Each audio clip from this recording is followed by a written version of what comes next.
Cricket से जुड़ी हर update के लिए हमारे all in one YouTube channel को सब्सक्राइब कीजिए और बगल के नोटिफिकेशन बेल को जरूर दबाएं।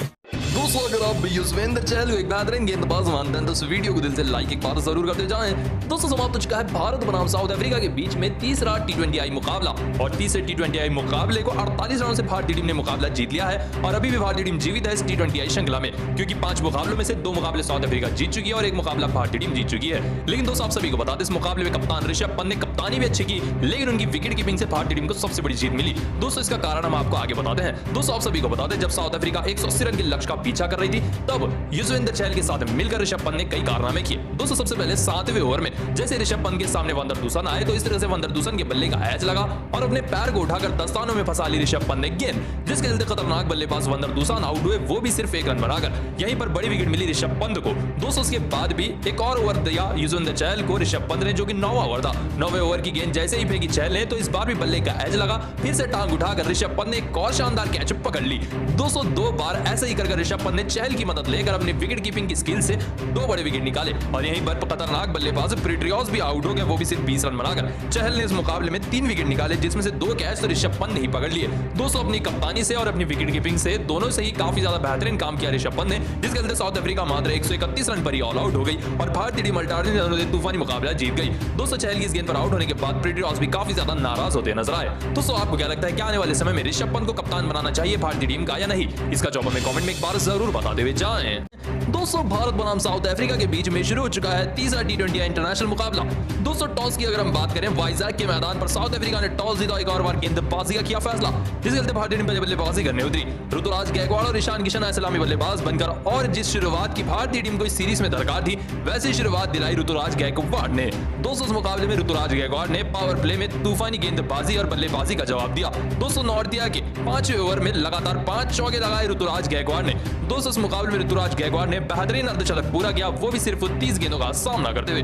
दोस्तों आप सभी को बता दें उनका साथ दे रहे थे ईशान किशन, दोनों के बीच में बेहतरीन साझेदारी हो रही थी और 54 रनों की बेहतरीन साझेदारी हो चुकी थी ईशान किशन और उनका साथ दे रहे थे ऋतुराज गायकवाड़ के बीच में। दोनों ही बल्लेबाजों ने मैदान पर आतंक मचाकर रख दिया। तभी केशव महाराज की इस गेंद पर इस तरह से टच करने की चक्कर में ऋतुराज गायकवाड़ उन्हीं को इस तरह से सामने कैच दे बैठे और कैच एंड बोल्ड होकर रह गए, जिसके चलते गायकवाड़ 57 रन बनाकर 35 गेंदों का सामना करते आउट हुए। दोस्तों उनके बाद और तूफानी बल्लेबाजी की ईशान किशन ने और इन्होंने भी बेहतरीन अपना अर्धशतक लगाया तूफानी बल्लेबाजी से। दोनों ही सलामी बल्लेबाजों ने कारनामा कर दिया। दोस्तों उनका साथ देने आए ऋतुराज गायकवाड़ के आउट होने के बाद श्रेयस अय्यर, लेकिन ज्यादा देर मैदान पर टिक नहीं पाए। दोस्तों शम्सी की इस गेंद पर लेफ्ट साइड में शॉट खेलने के चक्कर में शॉट तो खेल बैठे, बल्ले का एज लेकर इस तरह से नॉर्थ के हाथों में जाकर गिरी गेंद, जिसके चलते श्रेयस अय्यर 14 रन बनाकर 11 गेंदों का सामना करते हुए अपनी बड़ी विकेट गवा बैठे। दोस्तों उनके बाद बड़ी विकेट गिरी ईशान किशन के रूप में। अगले ही ओवर में प्रिट्रियोस की इस गेंद पर सामने का शॉट खेल बैठे और सामने खड़े इस तरह से फील्डर ने कैच पकड़ ली, जिसके चलते 54 रन बनाकर 35 गेंदों का सामना करते हुए किशन तूफानी बारी खेलकर आउट हुए। दोस्तों उनके बाद यहां से पूरी तरह से बर्बाद हो गई भारतीय टीम। दोस्तों यहां पर ऋषभ पंत का एक बड़ा शॉट और बैम्बू बुआमा ने इस तरह से कैच पकड़ ली, जिसके चलते कप्तान ऋषभ पंत खराब बल्लेबाजी कर 6 रन बनाकर 8 गेंदों का सामना करते अपनी बड़ी विकेट गवा बैठे। उनके बाद कार्तिक से मैच फिनिश की उम्मीद थी, लेकिन वो भी फ्लॉप हो गए। रबाडा की इस गेंद पर पीछे का शॉट इस तरह से खेलने के चक्कर में एज देकर पार्नेल को अपनी कैच दे बैठे और फिनिशर दिनेश कार्तिक मात्र 6 रन बनाकर 8 गेंदों का सामना करते अपनी बड़ी विकेट गवा बैठे। अब मैच फिनिश करने का जिम्मा सिर्फ और सिर्फ हार्दिक पांड्या के ऊपर था। हार्दिक पांड्या बल्लेबाजी कर रहे थे और उनका साथ देने आए थे मैदान पर अक्षर पटेल। दोस्तों हार्दिक पांड्या ने अंत में 31 रनों की पारी खेली 21 गेंदों में और उनका साथ दिया अक्षर पटेल ने, जिन्होंने 5 रन लगाए 2 गेंदों का सामना करते हुए। दोस्तों आप सभी को बता दें जिसके चलते भारतीय टीम ने 179 रन लगा दिए 5 विकेट के नुकसान पर। जी हां दोस्तों अब साउथ अफ्रीका को मुकाबला जीतने के लिए 180 रन लगाने हैं निर्धारित 20 ओवर में। इतने टारगेट का पीछा करने उतरी साउथ अफ्रीका की टीम। दोस्तों साउथ अफ्रीका की शुरुआत खराब रही। दोस्तों अक्षर पटेल की इस गेंद पर कप्तान तैम्बू बुआमा सामने का शॉट खेल बैठे और सामने खड़े आवेश खान ने इस तरह से कैच लपक ली, जिसके चलते तैम्बू बुआमा मात्र 8 रन बनाकर 10 गेंदों का सामना करते अक्षर पटेल की गेंद पर आउट हुए। उनके बाद रीजा हेनरिक्स भी हर्षल पटेल की इस गेंद पर हवा में खेल शॉट बैठे इस तरीके से और गेंद के नीचे आ गए युजवेंद्र चहल, जिसके चलते मुकाबले में दूसरे सलामी बल्लेबाज रीजा हेनरिक्स 23 रन बनाकर 20 गेंदों का सामना करते अपनी बड़ी विकेट गवा बैठे। उनके बाद इस तरीके से आउट हुए खतरनाक बल्लेबाज वंदर दुसान। दोस्तों मात्र 1 रन बनाकर चहल की गेंद पर पंत को कैच दे बैठे और वंदर दुसान भी मात्र 1 रन बनाकर आउट होकर रह गए। दोस्तों उनके बाद इस तरीके से आउट होकर रह गए प्रिट्रियोस। चहल की ये गेंद थी, बल्ले का एज लेकर ऋषभ पंत के दस्तानों में गिरी गेंद। दोस्तों आप सभी को बता दें वंदर दुसान के बाद प्रिट्रियोस भी 20 रन बनाकर आउट हुए।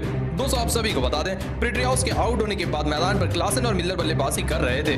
इन तभी हर्षल पटेल की इस घूमती गेंद पर एज दे बैठे मिलर अपने बल्ले का और पीछे फील्डर ने कैच लपक ली, जिसके चलते सीरीज के खतरनाक बल्लेबाज मिलर भी मात्र 3 रन बनाकर आउट हुए। उनके बाद क्लासन भी बड़ा शॉट खेल बैठे और इस तरीके से ऋतुराज गायकवाड़ ने इनकी कैच पकड़ ली, जिसके चलते हेनरी क्लासन खतरनाक बल्लेबाज 29 रन बनाकर 24 गेंदों का सामना करते अपनी बड़ी विकेट गवा बैठे। उनके बाद ताश के पत्तों की तरह बिखर गई पूरी साउथ अफ्रीका की टीम और अंत में आकर साउथ अफ्रीका की तरफ से रबाड़ा 9, महाराज 11, शमशी 0 रन बनाकर आउट हुए और मात्र 131 रन पर ऑल आउट हो गई साउथ अफ्रीका की टीम, जिसके चलते भारतीय टीम ने 48 रनों से तूफानी मुकाबला जीत लिया। भारत की तरफ से 4 विकेट हर्षल पटेल ने लिए और 3 विकेट युजवेंद्र चहल ने लिए, जिसके चलते 48 रनों से भारतीय टीम मुकाबला जीत गई है और अब ये सीरीज 2-1 से आगे बढ़ चुकी है। दोस्तों आपको क्या लगता है कौन सी टीम T20 सीरीज जीत पाएगी? इसका जवाब हमें कमेंट में बताएं। दोस्तों भारत बनाम साउथ अफ्रीका के बीच में दूसरा पेटीएम T20 मुकाबला शुरू हो चुका है। टॉस की अगर हम बात करें तो ऋषभ पंत ने टॉस उछाला, लेकिन एक और वो टॉस हार गए और साउथ अफ्रीका के कप्तान टेम्बो वान ने टॉस जीता और गेंदबाजी का किया फैसला, जिसके चलते पहले बल्लेबाजी करने उतरी हमारी भारतीय टीम। ऋतुराज गायकवाड़ और ईशान किशन सलामी बल्लेबाज बनकर आए, लेकिन शुरुआत खराब रही। रबाड़ा की इस बाहर जाती हुई गेंद को इस तरह से सामने खेल बैठे गायकवाड़ और सामने खड़े फील्डर ने शानदार कैच पकड़ ली महाराज ने, जिसके चलते ऋतुराज गायकवाड़ मात्र 1 रन बनाकर 4 गेंदों का सामना करते रबाड़ा की गेंद पर आउट हो गए। उनके बाद ईशान किशन ने कुछ धुआंधार शॉट्स लगाए और अच्छी बल्लेबाजी कर ही रहे थे, तभी नॉर्थिया की इस शॉट गेंद को पढ़ नहीं पाए। पुल शॉट तो ये खेल बैठे, लेकिन गेंद के नीचे आ गए इस तरीके से बाउंड्री पर वंदर दुसान, जिसके चलते 34 रन बनाकर 21 गेंदों का सामना करते हुए शानदार किशन आउट हो गए। उनके बाद गलत शॉट एक और बार खेल बैठे ऋषभ पंत। दोस्तों आगे आकर ऋषभ पंत इस तरीके से शॉट खेल बैठे और सामने खड़े बाउंड्री पर वंदर दुसान ने कैच पकड़ी। कप्तान ऋषभ पंत 5 रन बनाकर 7 गेंदों का सामना करते अपनी बड़ी विकेट गवा बैठे। दोस्तों इनके बाद हार्दिक पांड्या आए थे, लेकिन हार्दिक पांड्या भी 9 रन बनाकर इस तरह से पारनेल की गेंद पर क्लीन बोल्ड होकर रह गए, स्टंप्स उड़ गई इनकी,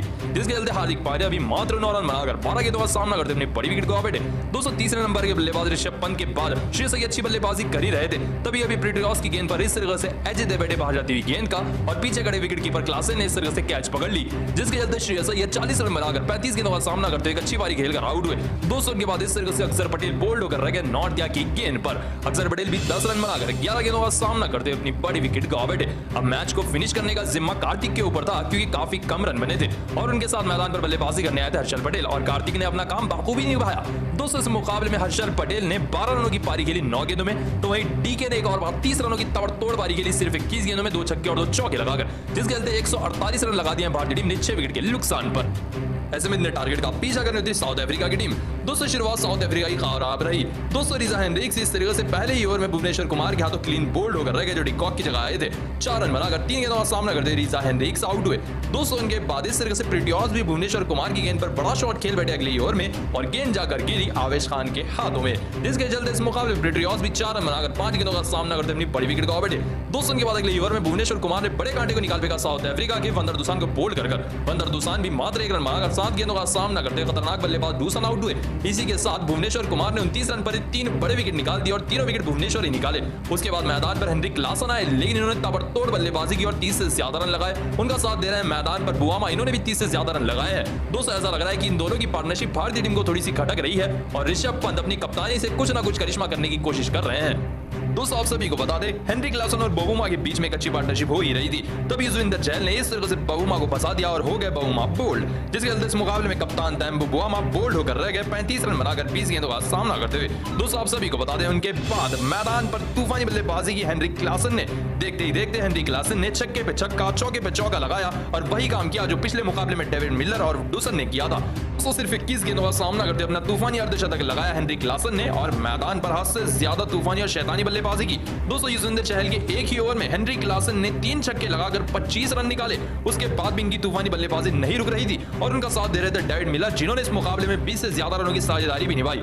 दोस्तों जब 81 रन पर आ चुके थे क्लासन, तब ये शॉट उन्होंने खेला और ये गेंद गिरी इस तरह से बिश्नोई के हाथों में, लेकिन तब तक हेनरी क्लासन ने 81 रनों की तूफानी पारी खेली थी 46 गेंदों में और पूरे मुकाबले का रुख बदल दिया था और साउथ अफ्रीका को अंत में तूफानी जीत मिली। जी हां दोस्तों 4 विकेटों से साउथ अफ्रीका की टीम ने हेनरी क्लासन के 80 रनों की तूफानी पारी की बदौलत ये मुकाबला जीत लिया है और भारतीय टीम को 2 T20 मुकाबलों में 2 करारी हार का सामना करना पड़ा। तो आपको क्या लगता है कौन सी टीम ये T20 श्रृंखला जीत पाएगी? इसका जवाब हमें कमेंट में एक बार जरूर बताते हुए। दोस्तों पहली बार अपनी कप्तानी कर रहे भारतीय टीम की ऋषभ पंत अपने पहले ही मुकाबले में बुरी तरह से फ्लॉप हो गए। दोस्तों साउथ अफ्रीका बनाम भारतीय टीम के बीच में ऋषभ पंत अपनी पहली बार कप्तानी का स्वाद चख चुके हैं। दोस्तों भारतीय टीम को साउथ अफ्रीका की टीम ने 7 विकेटों से करारी हार हरा कर रख दी है। दोस्तों 211 रन के लक्ष्य का पीछा कर रही थी साउथ अफ्रीका की टीम और साउथ अफ्रीका की टीम ने इतना बड़ा स्कोर 5 गेंदें रहते हुए पूरा कर लिया, वो भी 7 विकेटें रहते हुए, जो कोई चमत्कार से कम नहीं है। दोस्तों ऋषभ पंत ने अपनी कप्तानी में अनगिनत गलतियां की, जिसे सुन आप भी काफी ज्यादा गुस्सा हो जाएंगे। हालांकि साउथ अफ्रीका की बल्लेबाजी शानदार रही। वंदर दुसन की 75 रनों की नाबाद पारी और 60 रनों की डेविड मिलर की पारी ने शानदार जीत दिलाई साउथ अफ्रीका को। हालांकि डेविड मिलर ने 60 से ज्यादा रनों की इस मुकाबले में तूफानी पारी खेली और वंदर दुसन के साथ मिलकर 100 से ज्यादा रनों की साझेदारी निभाई। लेकिन वहीं जब इन दोनों के बीच में साझेदारी हो रही